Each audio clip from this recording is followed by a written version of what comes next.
And this brings us to a second area that is terribly important, and this is an area that only top people ever really think of. The great majority, the bottom 80%, never think about a mission at all. They think a mission is a place that the Spanish friars set up along the California coast. They don't understand a mission, and most corporations don't understand missions. I've worked and done strategic planning for many companies, including multi-billion-dollar companies, and they're very confused about what a mission is. So I've studied this at great length, and what we're going to do is we're going to talk about your mission. So we say here, is you are here to do something wonderful with your life. Remember we said at the beginning, God don't make no junk, and God doesn't make anybody extra. Everybody here comes into this world with a special mission. And the only question is, will you fulfill your mission? And sometimes I think of a kind of a little story. Imagine that you died and went to heaven. And you got up to the pearly gates, and there's St. Peter, and you in line, and St. Peter opens up the book, and he says, holy smokes, you're here. Wow. Geez, we are so happy to have you here. What an incredible life you lived. And you said, well, I didn't live that much of a life. You know, I worked for a living, and owed a lot of money, and, you know, had a couple of kids. No, we sent you down there, structured, genetically programmed to accomplish extraordinary things. You were supposed to make breakthroughs in science and literature, and you were supposed to become the head of a major corporation that would save the lives of thousands of people. You were supposed to, you didn't do any of that? What on earth did you do for 65 or 75 years? Well, I shoveled shit in Shabokin, you know, and got my pension and went home and sat and watched the TV, reality shows. Oh my God, we sent you down there with so much potential and we had such high hopes for you. Oh, what a disappointment. My thought was that, just imagine if you arrived up in heaven and they said, we had structured you and engineered you and designed you and put you in the right place, in the right society, at the right time, with the right parents and the right experiences, so that you could make an extraordinary difference to humanity, and you didn't do it? Everybody here has the ability to do something extraordinary with their lives. And starting to think about that is the turning point of your life. And every great man or woman who actually made a contribution started to think about it at an early age.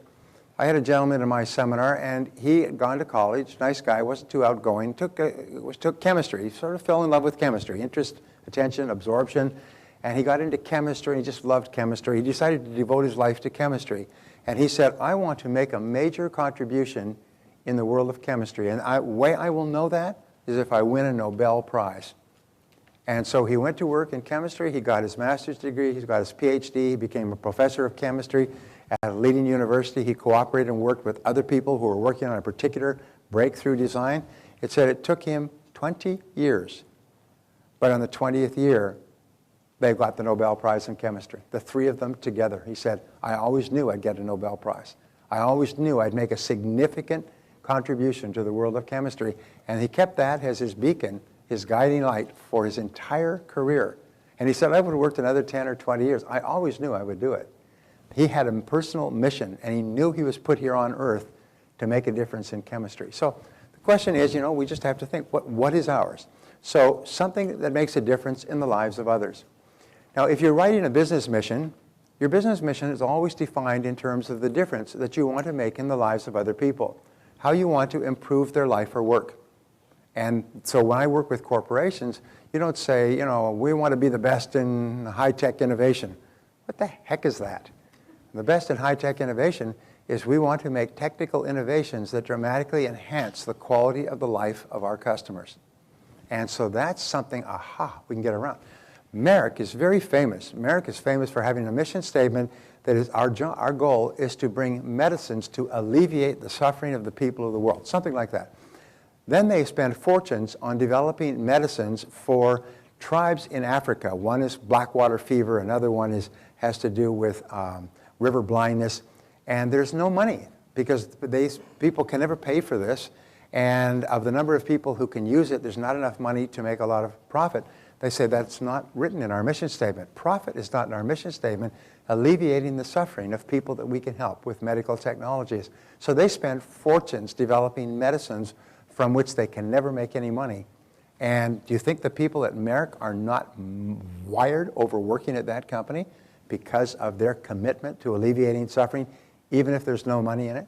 And that tends to be common with most of the drug companies, by the way. So if you want to have a family mission statement, like Stephen Covey recommends in 7 Habits, your family mission statement is what you want to achieve for your family. Barbara's and my family mission statement from the very beginning is we want to raise children with high levels of self-confidence and self-esteem who feel capable of doing anything when they leave our home. That has been our organizing principle from the very beginning. We never deviated from it, and nothing we've ever done with our children has been a deviation from that simple mission. And that organizes everything you do, and the time that you spend, and the opportunities you provide, and the interaction you have, and so on. But thinking these things through is really, really important, because the greater clarity you have about your mission, the more likely it is you will bring the mission to fruition. You will actually realize the mission. A mission, by the way, is, remember Mission Impossible? If you accept this mission, blah, blah, blah. A mission is always something that can be achieved. When it's achieved, you can go home. Okay? Now, it may not be achieved in your lifetime, but when the mission is achieved, it is achievable. So AT&T, for example, had one of the most famous mission statements is to bring a telephone within the reach of every American. And what they did is they hit that by the 60s and 70s, even to rural America.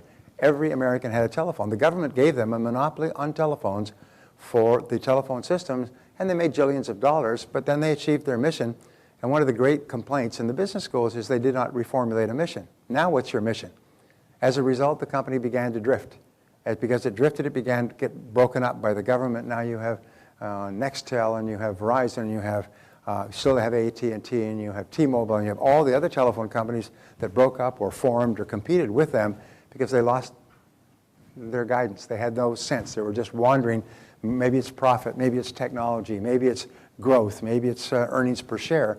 They just had no mission. And as a result, they were just torn to pieces by competition. So be clear about your mission. And once you've achieved your mission, well, then you set another mission. And the other mission is greater. So Albert Schweitzer's mission, and I worked with Dr. Albert Schweitzer in Africa. One of the great formative experiences of my life is to treat the sick in Central Africa. Now, his mission was to do it until they were all treated, but this was a mission that had no end. And, however, his mission was how many people he could treat in a year, how many people his hospital could treat. When I worked at his hospital in Lamborghini on the Uruguay River, they had about 150 professionals, of which 50 were doctors, and 100 were professional technicians that ran X-ray and medicine and labs from Europe, and they'd come from all over the world. It was the most amazing place, and all these people just lived and breathed to provide for people who would come from down the Uruguay River from Central Africa. They would bring their suffering to Le Docteur, Le Docteur. And when he started off in Central Africa, the story is quite phenomenal. He made a little sign, and there's a photograph of it there, and it says Le Docteur, the French for doctor, and he had it on a tent and a little table in front. And he said, basically, the office is open. And people began to come to get treated by Le Docteur. And by the time he was finished, he was the greatest humanitarian in the world. There are more hospitals named after Albert Schweitzer than any other name in the world. And I worked with Schweitzer. I was in his hospital for only 10 days. I met him and spoke to him every day for 10 days. And I never recovered. He was an amazing man. Amazing man. He could look you in the eye, and you would want to just forget your whole life and come and work for him for the rest of your life. He would meet a doctor in Tokyo or London or Paris or New York, and who was a specialist in their field, top of their field, and he would say, come to Africa for 2 years and work with me. And they'd say, okay.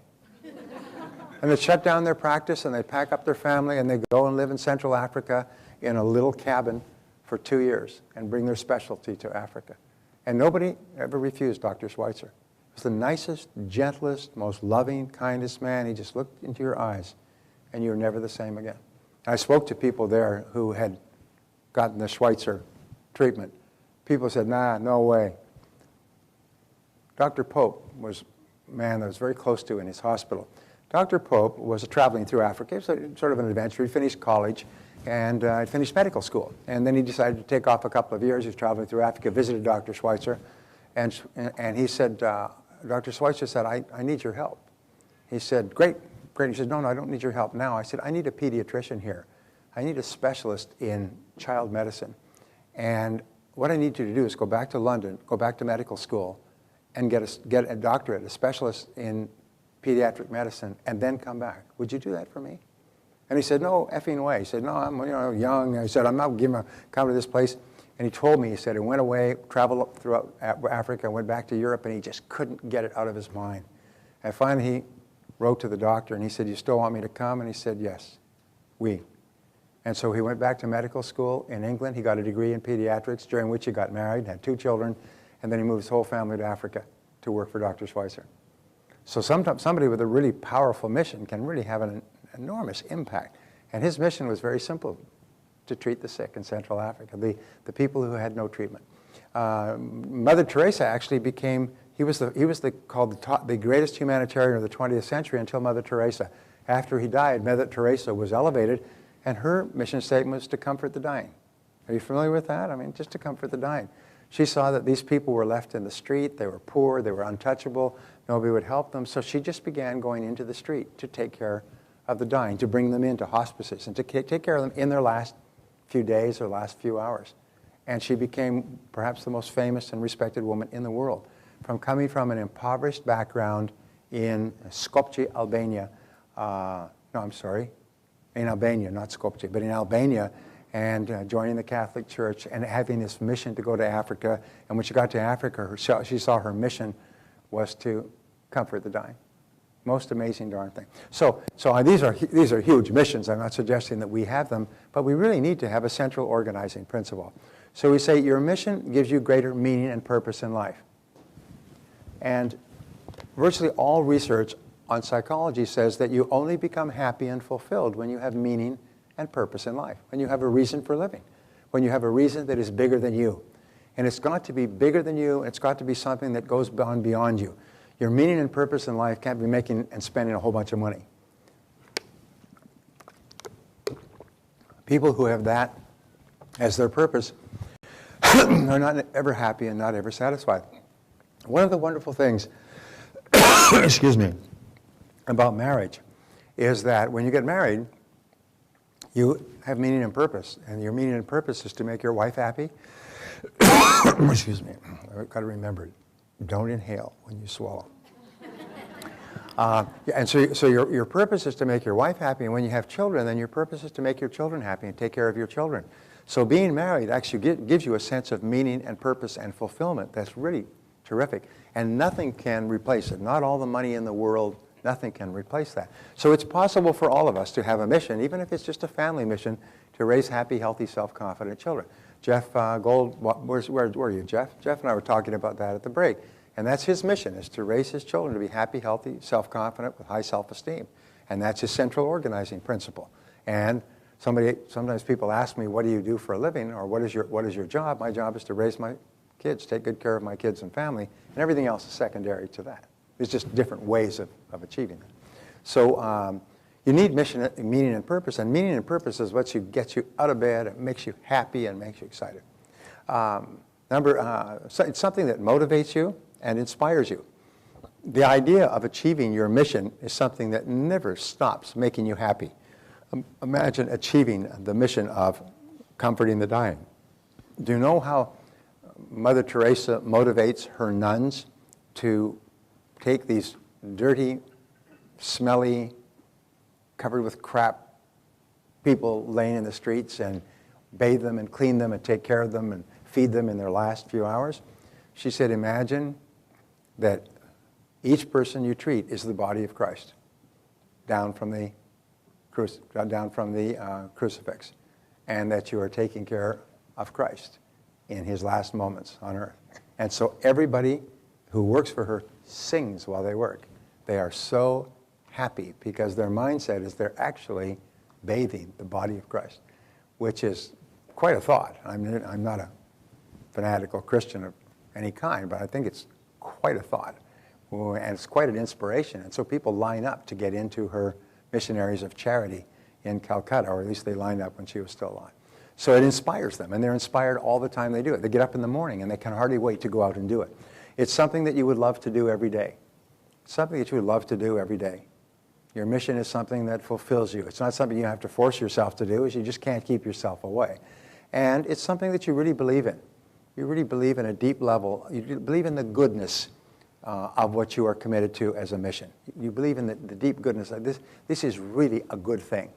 That's why your mission can only be something that enhances the lives of other people. People cannot have a mission to enhance their own life, to make a lot of money, to be rich and things like that, because there's just no joy there. There's no sizzle to the steak. There's no effervescence. I learned something that is not in this course, but it was a great insight for me, and it is that there is no joy in things. It's a very simple thing. I thought, wow, there is no joy in things. You can get all the things in the world, and there's no joy in them. They just lie there. They're inert substances. They're like stones. They have no joy in them. The only thing that has joy is other people. The only thing that has joy is the relationships with other people, and the greatest of all joys is where we can do something that enhances the life of other people. You know that wonderful little line that George Bush I had is small, unnoticed acts of kindness that you could do throughout life. Go through life doing little acts of kindness that nobody ever sees or appreciates. You never try to get credit for it. You just do it and go on. And just doing those things. And that's why in the Bible, Jesus says it is more blessed to give than to receive. Why? It's because you get far more joy from doing something to help other people, especially the people you love, than the other person gets. Sometimes the other person gets minor joy, but you get great joy from it. So it's something that you believe in, something that gives you happiness and satisfaction. So we say 3, your mission often emerges from within yourself. Often people are saying, well, I'm looking for my mission. Well, you don't often find your mission. Many people don't find their mission until their 30s or 40s or 50s. Dr. Albert Schweitzer decided upon his mission when he was 30. And he was already he was the top Bach organist in Europe. He was the equivalent of a musical superstar, and he played in the great concert halls of Europe, and people bought out the tickets and sold out the venues well before he came because he played so beautifully. When we were in the hospital, Dr. Schweitzer would play the piano or the organ every night at dinner when all the staff was working at dinner. He'd be led up to the piano, and he was 91 at that time, and he would just play the piano. 10 days after I left his village, I said goodbye to him when I left. 10 days after I left his village, he died in his sleep. Very interesting thing. So your mission emerges from within yourself. It's just something that starts to call to you. It's something that's sort of almost like distant music. You can hear it. So you ask this question, and this is really the great question in goal setting and personal meaning and purpose. What do I really want to do with my life? If I had unlimited resources, what do I really want to do with my life? I only have one life, and you know the old saying, this life is not a rehearsal for something else. This is the real one. What do I want to do with my life? I've met people who had near-death experiences. They've almost died in a car crash, or they've almost died in a natural disaster or a concentration camp, and when they came back, wow, they did not waste any time. They were crystal clear about what they wanted to do with their life, and they threw their heart into it with a passion, and often lived 10 or 20 years longer than their peers. Because when you are doing something that's really important, that you feel is benefiting others, you just live year after year after year. It just makes you healthier, makes you stronger, makes you give you greater clarity of mind, and so on. So what do you really want to do with your life? What moves you emotionally? What sort of subjects move you emotionally? What kind of people and situations and circumstances move you emotionally when you see them, hear about them, learn about them, read about them? And what do you feel passionate about? Now, let me say this, is that if you start a business to make money, you may make money, but you'll never really be happy because their whole focus will be on what can I do to make more money. If you start a business to serve people with a product or service that they need to improve the quality of their life, their work, their family, then you can become passionate about it. I did a talk for Walmart a couple of years ago in St. Louis. It was quite a remarkable experience because they actually flew 6 executives out to San Diego to meet with me for a day to plan a half-day talk. And they all flew out coach. They slept 2 to a room in a local motel. They came to my office and they spent the day with me. And they're very, very nice men. Anybody who ever criticizes Walmart knows nothing about it. What they're saying, if you criticize Walmart, you say, I'm a stupid person. because I really don't know what I'm talking about. The president of Walmart came to address the gathering. I was speaking for them for about 3 hours. I did a beautiful workbook for them. It was a great experience. And he came out, and they had 25, 30,000 Walmart people. They have a whole Walmart convention each year. They take over the major convention center and they build a Walmart store on the playing field within the not the convention center, the major stadium. On the football field, they build a Walmart store, and then they have Walmart displays and new products and services, and they take over the whole town. This was at 2,000 of their people in the ophthalmology division, but they had all kinds of meetings. So the president came over and came in to give a talk, and he gave a brief talk. He was very fluent, and came in, and he said, our mission at Walmart, he said, never forget, ladies and gentlemen, our mission here is to improve the quality of the life of our customers by giving them more products at a lower price than they can get anywhere else, so they have more money to spend on their families and their children. That's our mission. He got a standing ovation. Those people came off their chairs like they were electrified. Every single person who works for Walmart believes they have a holy mission to bring excellent products to people in America who live from paycheck to paycheck to enhance the quality of their life so they have more money for their families and children. That's the organizing mission of Walmart. And everybody believes it with a passion. And that gets them going in the morning, gets them up, and surprise, surprise, makes them the biggest company in the world because of their mission, their total passionate dedication to helping people who live from paycheck to paycheck, who don't have any money to spare, who can't make a mistake when they buy something. You and I can buy something that doesn't work, we chuck it in a closet. People who don't have any money can't make a mistake like that. And they fight for those people, and they guarantee everything. Right next to the door, when you go into a Walmart, what do you see? Right next to the front door, what do you see when you go into Walmart? You see the returns department. Anybody who ever buys a Walmart product that they're not happy with, they just go right into the store, and there it is, and they return your money cheerfully because they don't want you ever to buy anything you're not happy with at Walmart. And if you ever find a product that they sell cheaper somewhere else, you bring a copy of the advertisement, and they will refund the difference immediately. They'll give you the cash difference. Because they are so passionately committed to their customers. So you can have a business like that, and a business can be a 1 or 2 or 3 business person as long as your business is focused on helping other people. Because here's the wonderful thing, that someone wrote a book on this many years ago, do what you love, the money will follow. Do what you love, the money will follow. So if you're doing what you love, which helps other people, the money will follow. But all the time when you're doing it, the joy is there. You're happy. Sometimes you'll struggle for years, and people struggle for 5 to 7 years before their business becomes profitable. That's standard for the industry, for new business. However, is all the time you're doing it, you love your business. You love going to work because you know you're making a difference in the lives of other people. If ever you stop making a difference, it's time to do something else. So what do you feel passionate about?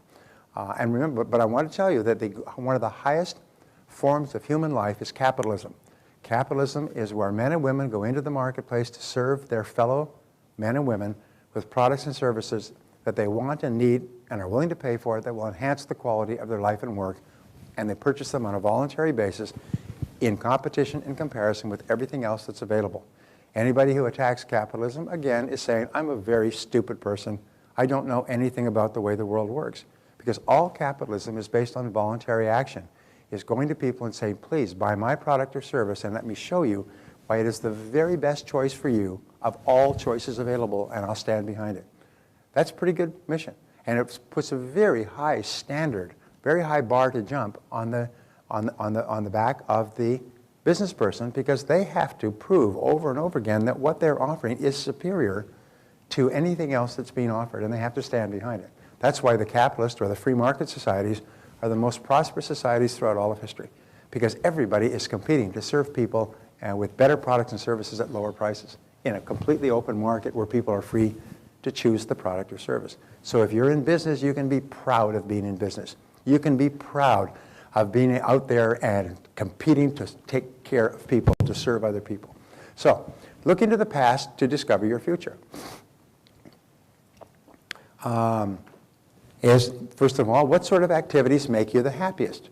When you're doing these activities, what sort of activities make you the happiest? I sometimes think about that with regard to speaking, and what I've come to the conclusion is, I've spoken for probably 200, 300 Fortune 500 companies. I mean, I've spoken to a lot of big businesses worldwide, $1 businesses.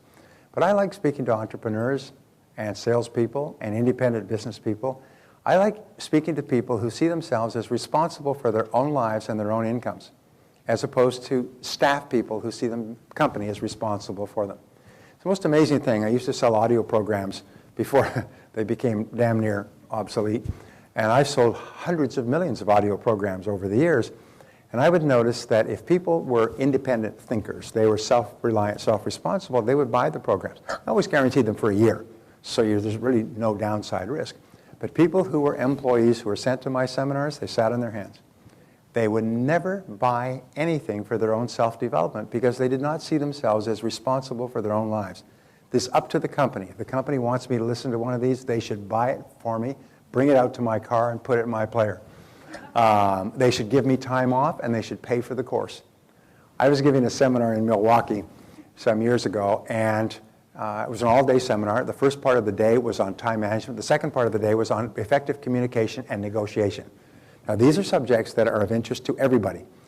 They didn't tell me that they had sold to a whole bunch of companies. But anyway, so the seminar ended at, say, 4:30.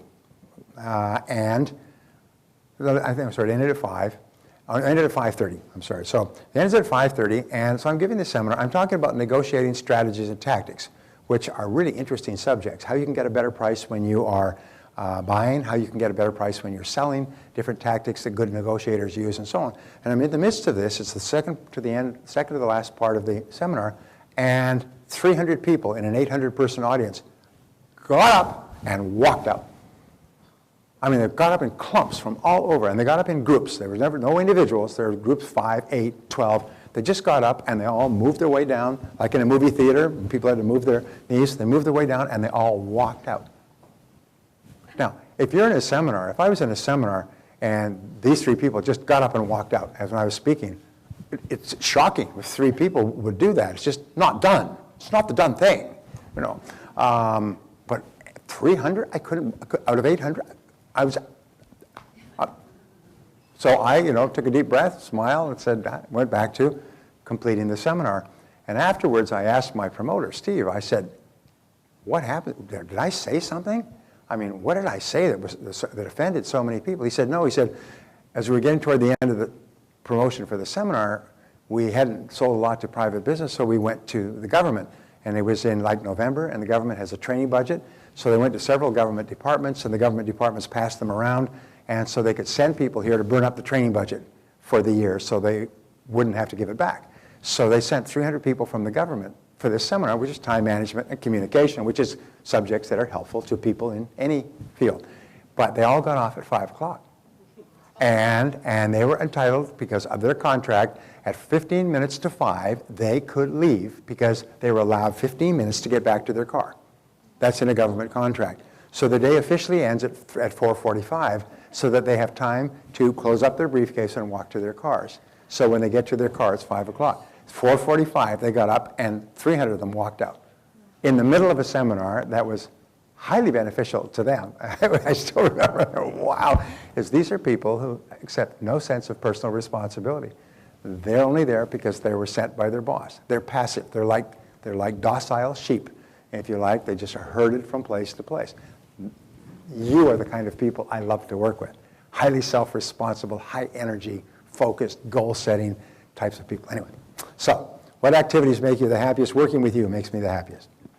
What do you like to learn about? What do you like to read about? What kind of books do you like to study? What kind of magazines and articles do you take? That's a real good indication of what might be your personal mission. What subjects attract and hold your attention?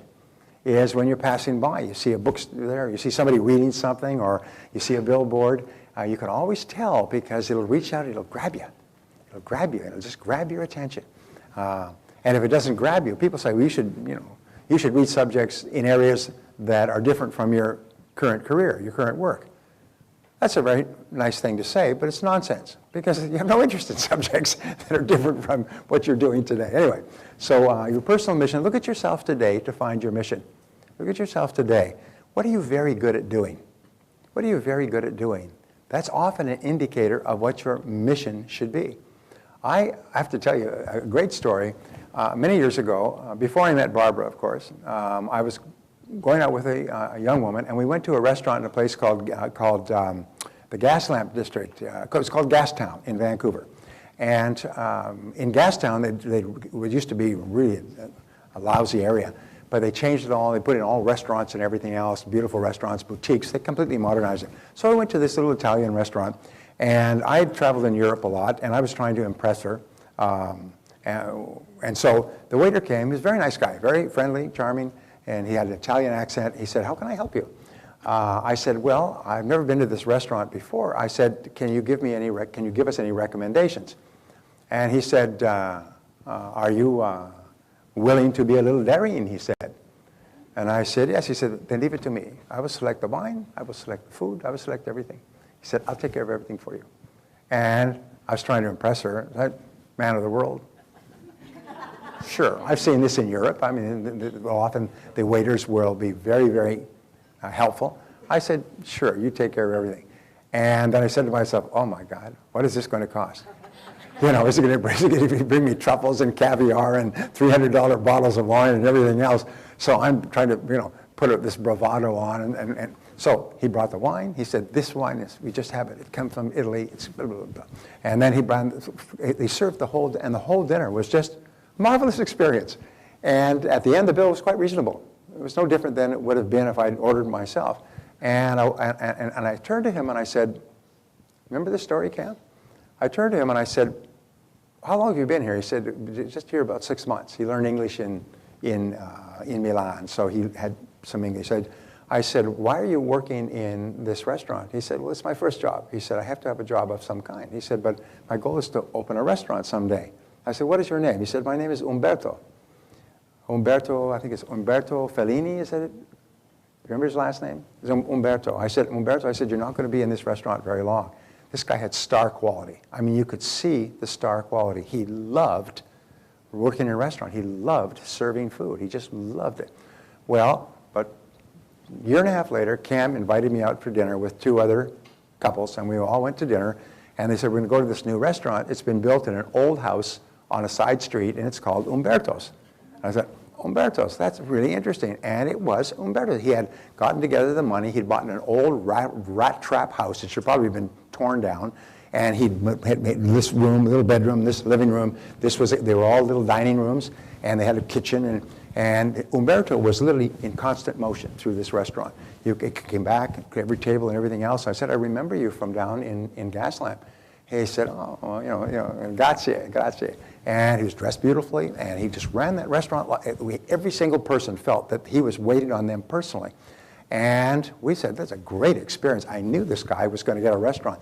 Next thing you know, he bought the land next to him and the house next, and he put a ramp, and he built a second restaurant.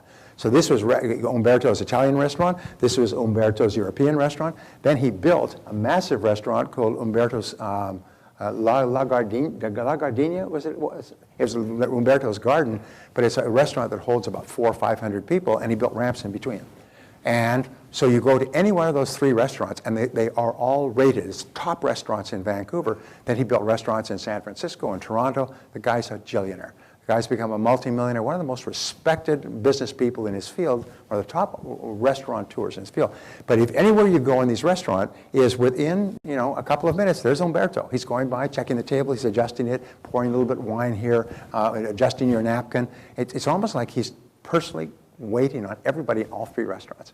And you could see that star quality. This guy just loved restaurant. He loved waiting on people. And he loved serving them good food. And boy, what he did, just a remarkable phenomenon. So what are you very good at doing? What is your personal area of excellence? What are you really excellent at doing? What could you be excellent at if you just put a little bit more work into it? What would you like to be excellent at? What would you like people to say that you're really excellent at? And then, what has been most responsible for your successes in life so far? In other words, what have you done in the past, going back sometimes to your teenage years when you were in school and you got involved in projects or your first jobs? What was responsible for your biggest successes? What was it that you had? Your ability to organize people, your ability to plan events, your ability to negotiate or persuade. Everybody has something that in their life they've done really, really well in their work. And so you have to look into yourself to see what it might be. And then imagine no limitations when you define your mission. When you define your mission, most people say, well, this is what I'd really like to do, but I can't because. Always, but I can't because. Yes, but I can't because. And so what you do is you imagine the magic wand, and imagine that you have all the money you need. All the money you need. And imagine that you have all the talents and skills that you need to achieve your mission. Remember, feelings of inferiority are what hold us back. Feelings of inadequacy are the greatest enemies that we have. We feel that we're not good enough to do something as great and as profound as we would like to do. And then imagine you have all the people and contacts. Is that you could pick up the phone and you know people. And you know, it is quite remarkable that there's 6 degrees of separation. You're 6 degrees or 6 calls away from almost anybody in the world. And it is quite amazing. Sometimes you're only 2 calls away. You call somebody and you say, do you know somebody? Do you know this person? And they say, no, I don't know that person, but I know somebody who knows somebody who does. You're just a couple of calls away. And quite often you can get through to the person that you want to talk to, or at least get them a letter or a message. So imagine that you have all the contacts, and that if you want to get more contacts, you can. One of the things that I say I teach is that if you want to make contacts with key people, fish where the fish are. Join the associations that they belong to. Join the business organizations that they go to. Go to the meetings that they go to. And because that's where you'll meet those people. I have a good friend who's very successful financially. He always goes to Davos, the big meeting of the top financial minds and the top financial politicians of the world in Switzerland. Once a year they get together in Davos. And this is the hardest thing to get into. What he did is he just kept asking people until somebody invited him to Davos. When he was there, he applied to come next year, because once you're inside the circle, every year he goes to Davos. He sends tweets and Facebook on what is happening in the biggest financial meeting of the year. And who do you think he meets at Davos? Some of the great venture capitalists. Bill Gates is there all the time, Warren Buffett, Larry Ellison, all the top people. And they start talking. They sit at lunch and they sit around the meetings and they sit at round tables and so on. And they swap yarns and they get to know each other. And he has had doors open for him that have enabled him to just literally make a fortune in investments that nobody else even sees or talks about. Because so fish where the fish are. You can't meet the right people by sitting at home watching television. Number 7, if you only had a short time to live and you could bring about any change in the world, what would it be? This is interesting. It's a great question. When I learned this question, I started thinking about what I would like to do. Almost if you could fly over the world and distribute pixie dust and bring about a change in everywhere where the pixie dust landed, what would it be? Exactly which people would you help? If you could do it, exactly how would you help them? What help would you like to bring to them? And exactly how would you measure success? You know, I have a friend, his name is Steve Mariotti, and about 20 years ago he started an organization called NIFTY. And it's the National Institute for Teaching Entrepreneurship, National Institute, NIFTE. Yeah, it's called NIFTY. And now he has taught tens of thousands of young people in inner cities entrepreneurship. And he goes in and he arranges teachers and they arrange classes and they arrange projects. And the projects will be, they take them in the 11th or 12th grade. And they will come and they'll take these classes and they learn about finding products and services and marketing, because his goal, his mission is to help people coming from limited backgrounds to learn how to start and build their own business and be financially independent. So he's very clear. The people he wants to help are young people in the inner cities who don't have a break. How does he want to help them? He wants to train them so that they can fish for a lifetime, that they can know everything they need to know to start a business. And how does he measure success? The number of people who go through his programs every year. Now he's up to 30, 40, 50,000 people a year. He started off with 30 or 40. And just a great guy. That's all he does. That's all he thinks about. And you think he's happy? And the people around him, you think they're happy? They love what they're doing. And when he says to people, join me, as Schweitzer said, come to Africa, join me in this project, people get excited about helping young people become financially independent, make a valuable contribution to society, achieve financial freedom, be substantial members of the community, be good husbands and wives, and so on. So these people within the whole organization nationwide, this is their mission. So, designing your personal mission statement. Well, your mission is to make a difference of some kind. Remember, it does not have to be big. I remember Zig Ziglar talking about a shoe shine boy in the St. Louis airport. And this guy just loved to shine shoes. And when people came to shine shoes, he was cheerful and he was happy and he would talk to them and he would shine. He'd make so you could see your face in those shoes. And remember Zig going through the airport and him saying, "You got any other shoes in your bag right there? You got the bag, extra pair of shoes there?" He said, "Yes, I do." He said, "Get them out here." So he got them out and he shined those as well. So Zig tells about pretty soon everybody who ever flies through St. Louis is looking for this guy. This guy's got a lineup of 10, 20 people who want to shine shoes. Pretty soon he's hiring new people. And he's got a whole row of shoe shine stands. In a few years, the guy retires, financially independent from shining shoes. Why? It's because he just loved to shine shoes, and he did it with his whole heart. And he was making a difference one pair of shoes at a time. You don't have to change the world. Your mission must contain a method. In other words, how are you going to do it? People say, "Oh, my mission is to bring world peace." Whenever I hear somebody say that, I want to dunk their head in water, because that is a way of having no mission, no goal, no purpose in life. When somebody comes up to say, "My mission is world peace," well, how on earth, unless you are the president of a major superpower that is armed with nuclear missiles and has huge armies and navies behind you, you are going to have no impact on world peace in your whole life. The only people who have impact on world peace are people who have the ability to have world war, and by refraining from doing it. Are you with me? This is not a complicated equation. Well, I want to have world peace. I want to march for world peace. Yeah, you can march for world peace with all the hopeless, hapless losers out there that have no day jobs, all right? But you're not going to make a bit of difference. So it must contain a method, and it must contain a measure. Remember, a mission is something. What do they call the movies with Tom Cruise? Mission accomplished. Mission accomplished. In other words, the mission must be accomplishable. You must be able to achieve the mission and go home. And maybe it will not happen, like with Mother Tracy, it will not happen in her lifetime or perhaps ever. But for yourself, you should have a mission where you know you've hit the goal. Like one of our missions, our family missions, was to have all of our children graduate from university. We wanted them all to graduate. That was part of our mission statement because that would enable them to have the confidence and the intelligence and the opportunities so they could do more things with their lives. And we've never lost sight of that in 32 years. We've got 3 out of 4, and Catherine's in her second year at the University of Miami, and we just got her grades today. She's got about a 3.6 average in her second year. In her first year, we never did get her grades. I don't know why that was. But 3.6, she's got several A's, several B's, and 1 C that's going to be upgraded to a B. That's better than I ever got in my whole life. Better than you ever got, for heaven's sakes. An A, you never even saw an A. Unless it was on somebody else's report card, looking over their shoulder. Anyway, you have to have a measure so that you know that you've achieved your goal. So, here's a sample mission statement. My mission is to, and then you write in what you intend to do and for whom you intend to do it.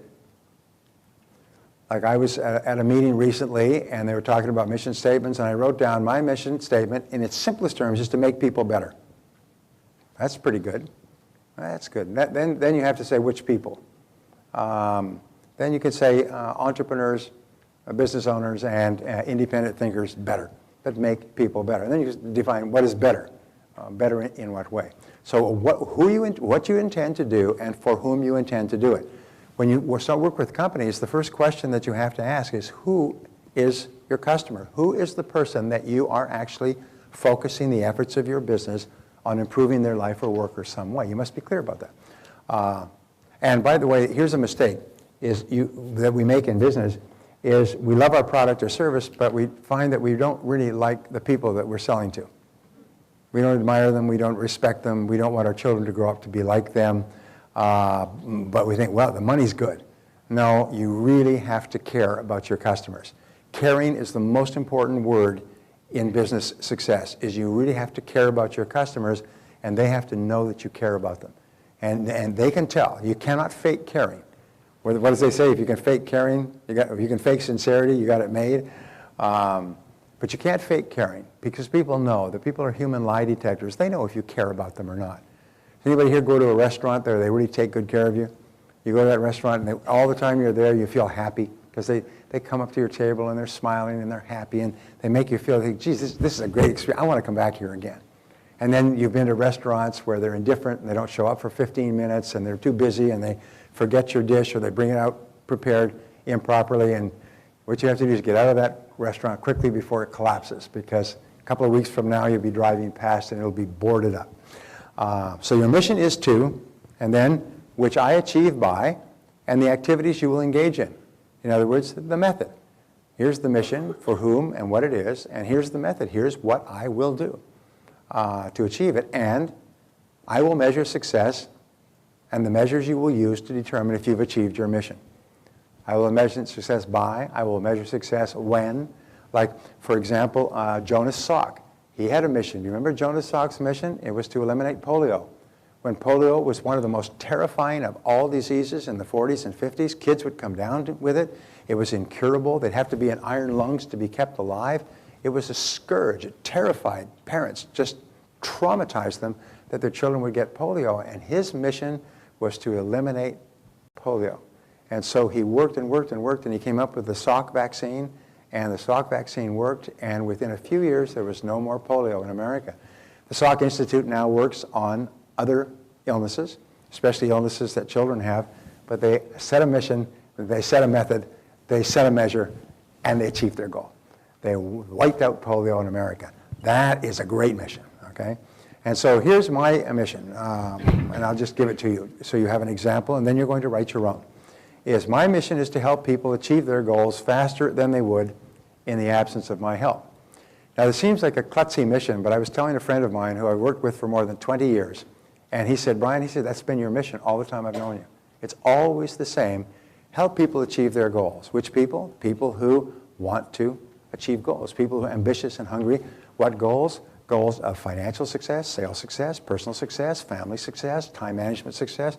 Every single thing I've ever done is to help people achieve their goals than they would in the absence of my help, to give them ideas that help them jump the curve so that they achieve their goals far faster than they would in the absence of my help. That's been my goal. So, method, I achieve this goal by teaching essential skills that enable individuals to vastly exceed their previous levels of accomplishment. So they don't just make a marginal incremental improvement, they make improvements of 3 and 5 and 10 times what they ever would have done, and they attribute it to me. They say it was that technique or method that I learned from you in this format. And everything I've ever done, from the first talk to the next seminar, to the books, the tapes, the courses, the audios, the videos, the onlines, the university, the teaching, every single thing I've ever done has been focused on the same mission. Everything I've ever produced. I've never gone off the reservation in a different direction. And the measure, I will know that I'm successful when 1 million people become millionaires and attribute their success to me. My goal is within my working lifetime and within my materials to create 1 million millionaires. And I think from the feedback I've had worldwide, I've already created tens of thousands of them. Sometimes people would just attribute their financial success to one program, one idea, one course. I've had such wonderful feedback from people, and sometimes it isn't that it was just my teaching, it was that it sparked an idea in their mind, and as a result they did something different, and they always remember that that was the spark, is that their mind collided with an idea, and sometimes I said something different. I've had people, I remember giving my Caesar salad recipe. I explained how I learned my Caesar salad recipe by trial and error and so on, and she said, that's me. I'm trying to make a Caesar salad, and I don't have all the ingredients. And she went out and changed her life, and she was a millionaire in 3 years. I mean, she said, that Caesar salad story, she said, that changed my life. I thought, wow. Okay, so now you're going to write your own personal mission statement. Here's the exercise, and you just fill in the blanks. If you look at the blanks that you have here, what you do is you write down the answer to the question, my mission is to, and just write it down. Remember, you can change this with new information. You can refine it. It does not have to be perfect. My great rule for success in life is get it 80% right and then improve it later on. Get it 80% right and run with it. So just write down your mission. What is your mission? It could be, my mission is to make $1 million. That's a good mission. The question is how you plan to go about achieving that mission. So write down your mission. My mission is to, and then I achieve my mission by doing these things. by producing and selling these products, by serving these people, by giving these people greater value than anybody else so they buy from me and buy again. And I will know I've achieved my mission when my business is a certain size and our profitability is a certain percentage and I am a self-made millionaire. In other words, that's how you will know that you're achieving your mission. And your mission can be perfectly selfish. You don't have to be completely selfless. Your mission, if your mission is to build a successful business and generate a tremendous income and be financially successful, if you do it by serving other people, that's a great mission. So please write it out. And then the first step I will take to achieve my mission and complete that. You have 3 minutes. Just write as fast as you can.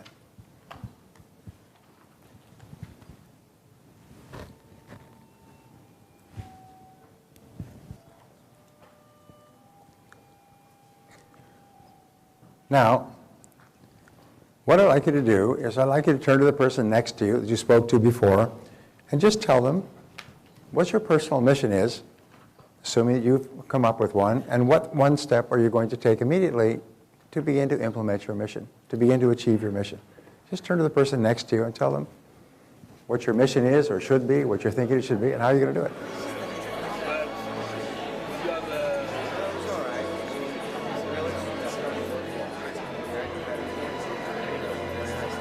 If I could have your attention, please. This exercise is really the beginning. It's not the end. You don't set a mission and walk away. This is something that you think about throughout your life and realize that if you can be clear about your mission, there are many people, you see 9-year-olds who set a mission to raise funds for a particular charity or disease or illness, and they go on and they raise thousands of dollars, and their parents and their kids at school say they must be crazy.